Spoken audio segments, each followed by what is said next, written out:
Hello. So today I'm going to discuss with you my learnings about decentralization and segment reporting with regards to its concepts, and I'm going to apply those concepts through a sample problem later. So what I did is that I made several mind maps wherein the information that are presented in those mind maps are just the consolidation of the information or the things that I have learned from the modules provided, my notes during my first take, and some things that I have researched in the internet. So let's start with the first topic, which is decentralization in organization. So let's define what decentralization is.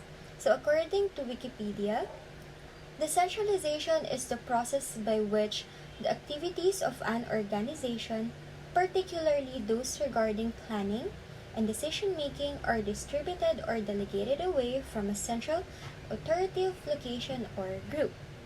So as we all know, decentralization has its own advantages and disadvantages. So now let's proceed with its advantages. So the first one is top management is free to concentrate on strategies. And why is that? Decisions and activities with regards to day-to-day operations and the like will be done and facilitated by lower level managers. And the second advantage is lower level managers gain experience in decision making. And why? Since the decision making is distributed, lower level managers are entrusted to make decisions that concern their respective departments. And now, onto the third advantage, which is decision-making authority leads to job satisfaction. And why is that? Lower-level managers will have the sense of responsibility and achievement, which may boost their confidence in their jobs. And lastly, lower-level decisions are often based on better information. And the reason for that is lower level managers have first-hand knowledge of the day-to-day operations or activities. Hence, they know how to handle different kinds of situations. So now, we're going to proceed on to the disadvantages of decentralization. The first one is maybe a lack of coordination among autonomous managers. And the reason for that is since managers are given freedom to govern their respective departments, the practices of one department differs from the other and may be applicable to one and not to others. And onto the second disadvantage, which is lower managers, or lower level managers rather, make decisions without seeing the big picture. And why is this considered a disadvantage? It is because since lower level managers are only deals with the activities in their respective departments, or they may make decisions based on what they only know without considering other factors. And the third disadvantage, which is lower level managers' objectives may not be those of the organization. Why?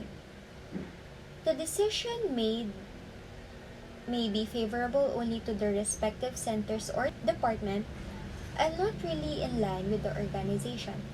And the term applicable for this is sub-optimization. And then lastly, may be difficult to spread innovative ideas in the organization. And why? Lower level managers might only be focused on their respective departments and don't really care about the other departments. So, yeah, basically that is for decentralization in organization. Now let's proceed on to the second topic, which is responsibility accounting.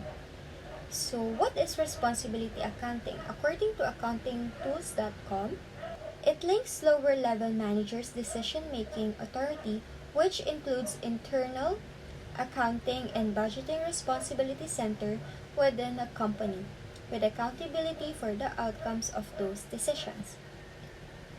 So in responsibility accounting, it includes responsibility center, which is used in any part of an organization whose manager has control over and is accountable for costs, profit, or investments. So the responsibility centers has three types of centers. So let's go on to the first one, which is cost center, wherein the manager of the cost center has control over costs, not revenue or investment funds. The performance measurement tools used in this center is variance analysis, which includes standard cost variances and flexible budget variances. On to the next type of center, which is profit center, wherein the manager of the profit center has control over both costs and revenue. And the performance measurement tools used for this center is segment reporting and analysis, wherein comparing actual profit to targeted or budgeted profit. And lastly, investment center, wherein the manager of this center has control over costs, revenue, and investment funds. And the performance measurement tools used for this center are return on investment and residual income. So now, let's proceed on to the last or onto the third topic, which is segment reporting. In segment reporting, it includes segment, which is part or activity of an organization about which managers would like cost, revenue, or profit data. So in segment reporting, we are required to prepare segmented income statements. So here is a pro forma format for that. So we have sales less variable cost, which would give us the contribution margin. And then we're going to deduct the traceable fixed cost, which would give us the segment margin. And then we're going to deduct the common fixed cost, and then it would give us the operating income or net operating income rather. And we have another format, which is a more comprehensive one, and this one. So it includes sale less variable costs, which would give us a contribution margin, less controllable fixed costs, which would give us controllable profit margin, and from that we're going to deduct the non-controllable fixed costs, which would give us the segment margin, and lastly less common fixed costs, and then finally would give us the net operating income. So for the sample word problem, I'm going to solve exercise 11-15 segmented income statement of Wingate Company. So now we're going to solve the requirement number 1, which is preparation or preparing a contribution format income statement segmented by divisions as desired by the president. So first, let us input the pro forma income statement or the segmented income statement, wherein sales less variable expenses, which would give us the contribution margin, less traceable fixed expenses, which would give us the segment margin, less common fixed cost, which would give us the net operating income loss, or income or loss rather. And now let's add the divisions. First, going to input total, which signifies the total segmented income statement for Wingate, and then let's add the divisions: East, Central, and West.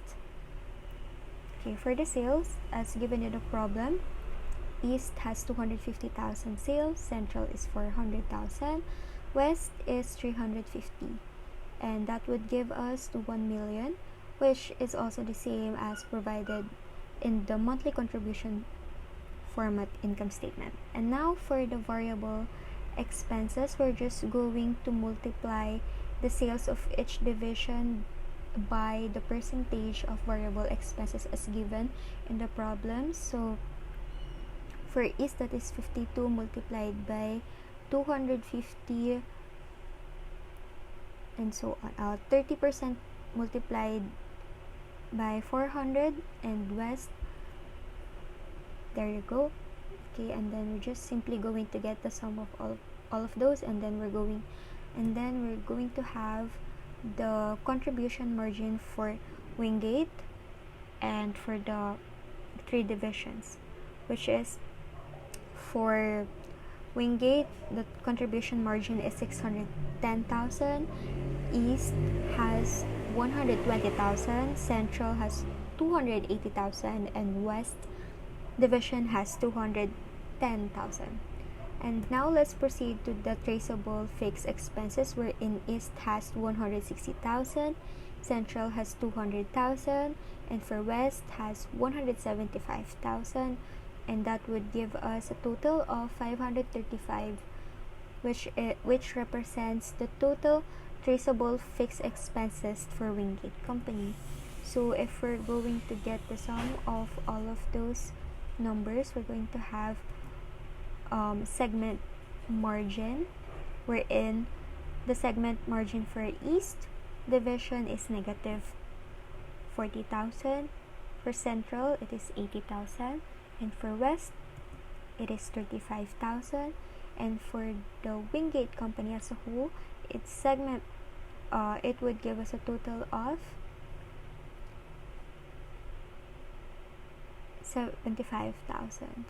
And for the common fixed expenses, in order for us to get this, we just have to deduct the traceable fixed expenses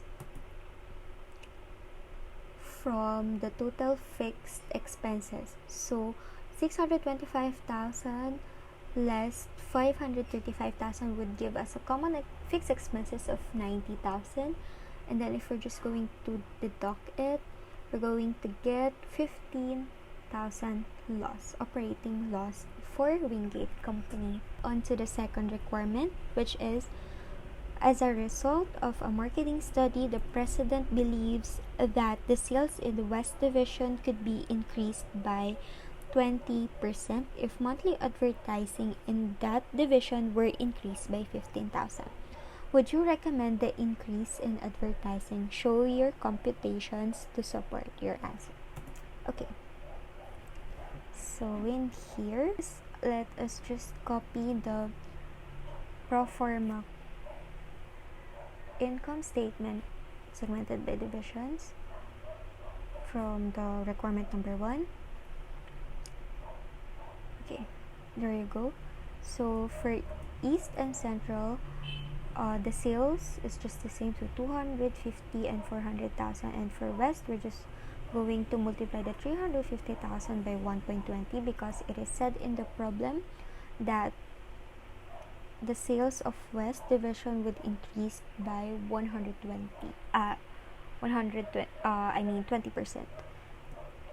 So the total of that is $1,070,000.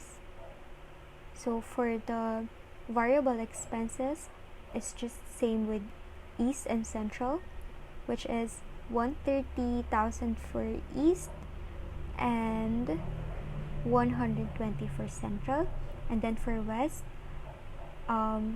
we're going to multiply the new sales, which is 100 or 420,000 by its percentage of sales, which is 40%, and then we're going to get 168,000. And if we're going to get the total of those variable expenses, we're going to have 418,000 variable expenses for Wingate Company. And then let's compute for the contribution margin. We're in 652,000 contribution margin is for the whole Wingate Company, and for the divisions we have, for East we have 120,000, Central 280,000, and for West 252,000.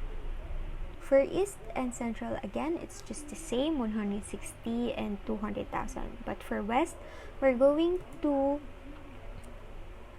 add 15,000 advertising expense to its traceable fixed expenses.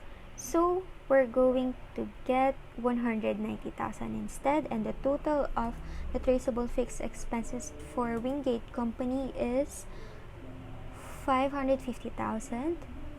Now let's just get the sum of it in order for us to get the segment margin for each divisions. So for East, it is just the same, which is negative 40,000. For Central, it's the same, 80,000. And then for West, it increased by 6. It is increased, and now its segment margin is $62,000. So for the common expenses, all we have to do again is just subtract the traceable fixed expenses from the total fixed expenses as provided in the recent monthly contribution format income statement.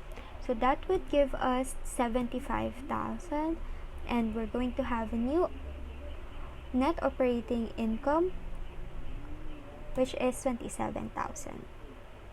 And answering the question, would you recommend the increase in advertising? Well, my answer is yes, I would recommend the increase in the advertising for the West Division, because such traceable fixed expenses increases the segment margin of West Division, and the operating income in Wingate Company increased as well, which resulted into a positive net income